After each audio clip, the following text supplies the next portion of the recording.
Kung sawa ka na sa mahabang damit at gusto mong maging presko, astig, at sunod sa uso, naku, swak na swak sa'yo ang crop tops.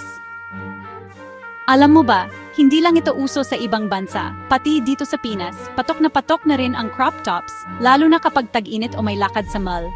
Tara, chika ko sa'yo. Ano nga ba ang crop top? Simple lang. Ito ay maikling damit na nagpapakita ng bewang, minsan pati pusod. Saktong-sakto sa mainit na panahon dito sa atin. Trivia time. Noong 1940s sa Amerika, sumikat ang crop tops dahil sa kakulangan ng tela noong World War II. Pero sa Pilipinas, noon pa man, mahilig na tayong magdamit ng presko.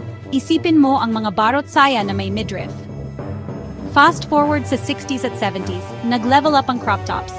Sa Amerika, pinasikat ito ng mga hippie at disco queens. Sa atin, uso rin ang mga tuck-in at tie-up na style, lalo na sa mga sayawan at school events. Pagdating ng 80s, sumabog ang crop tops sa mga aerobics at exercise videos. Parang si ATV o Sharon Cuneta sa mga pelikula, fit na fit. Noong 90s, naging signature look ito ng mga pop stars, Britney Spears sa abroad, at dito sa atin, sina Jolina Magdangal at Donna Cruz, diba? Ngayon, kahit saan ka tumingin, sa music festival, sa kalsada, o kahit sa TikTok, may makikita kang naka-crop top, paborito ng Gen Z at Millennial, pang-otid, pang-beach, o kahit pang-grocery lang. Mula noon hanggang ngayon, ang crop top ay simbolo ng confidence at pagiging malaya sa pagpapahayag ng sarili.